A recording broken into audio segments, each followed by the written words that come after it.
La Camargue, une région naturelle française nichée au bord de la Méditerranée, dans les Bouches-du-Rhône et du Gard. Elle est parsemée de villes historiques, comme les Saintes-Maries-de-la-Mer, de villes fortifiées, comme Aigues-Mortes. Les marais salants et les vastes plaines dessinent ce paysage atypique.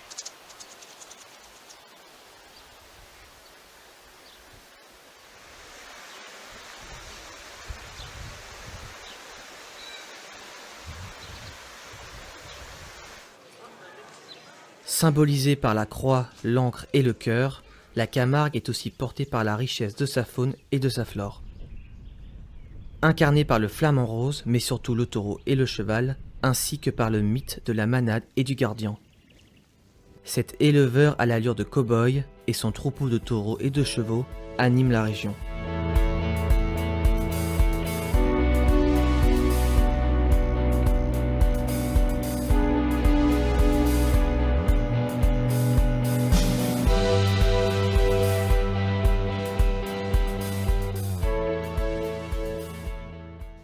La manade. Cette spécialité existe-t-elle toujours de nos jours ou est-elle devenue un simple attrait touristique? L'identité camarguaise existe-t-elle réellement ou est-elle une idée désuète? Nous avons rencontré Georges Vlassis, manadier et directeur de la Maison du Cheval Camargue. Nous l'avons suivi dans son domaine du Mas de la Cure. Alors il y a plusieurs identités camarguaises certainement, mais la plus développée, et en tout cas ce que les gens viennent rechercher ici en Camargue, c'est tout ce qui tourne autour du cheval et du taureau. Toutes les fêtes qui sont tous les dimanches à partir du mois d'avril, c'est des ferrades, c'est des courses à la cocarde, c'est des corridas, c'est tout un tas de rencontres et de fêtes autour du cheval, des concours, etc. Donc tout ça, ça forme une identité propre à notre région. Alors l'élevage en Camargue est assez particulier par rapport aux autres élevages qu'il y a en France de chevaux ou de taureaux. Tout se passe à l'extérieur. Pour certains éleveurs, c'est un cheval de loisir. Pour d'autres, c'est un cheval de travail qui sert à travailler avec les taureaux. Pour l'éleveur de taureaux, lui par contre, son but c'est de créer dans son élevage et de trouver des sujets qui sont très propices à la course à la cocarde ou à la course à la corrida. La principale difficulté actuellement, c'est l'espace. Et évidemment, l'aspect financier qui va avec. Si on ne court pas dans les arènes ou si les taureaux en corrida ne sont pas bons, ça devient très compliqué pour le manadier. Au cours de notre voyage en Camargue, nous avons constaté à quel point l'identité camarguaise est mise en avant et revendiquée par ses habitants. Mais est-elle réelle? Le mythe n'est-il justement pas qu'un simple mythe?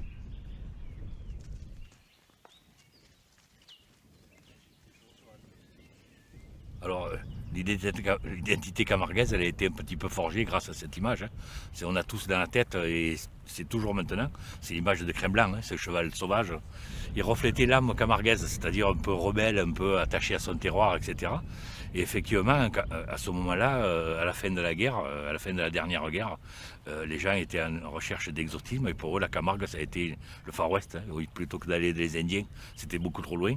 Ils sont venus en Camargue, et là, ils ont retrouvé leur petit fantasme avec, d'une part le cheval, d'une part le taureau, et surtout les gardiens, qui étaient toujours à cheval. Il y a une commercialisation, mais les gens aussi s'y retrouvent. Le fait de retrouver ce symbole, ou toutes les images qu'on peut avoir de Camargue, c'est vrai qu'on a toujours tendance à envoyer la main sur un paquet de riz où il y a un trident plutôt que sur un paquet de riz chez les Stucru. C'est aussi un fantasme qui est toujours là et qui fait qu'on le croit plus sauvage, on le croit plus naturel.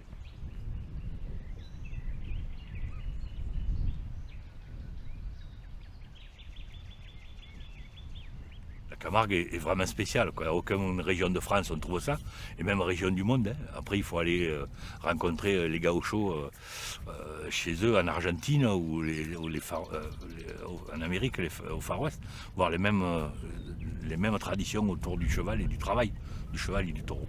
Par les gens du pays, c'est vécu profondément. Après, évidemment, la manne des touristes fait que l'engouement est encore plus fort. Il y a des endroits aussi où c'est magnifié pour faire plaisir et pour faire joli, mais au départ, c'est quand même les gens du pays qui le vivent. L'identité camarguaise est réelle. Elle est transmise et vécue par ses habitants. Mais elle est également une attraction touristique pour tous les voyageurs curieux de rencontrer ces taureaux et ces chevaux blancs immaculés.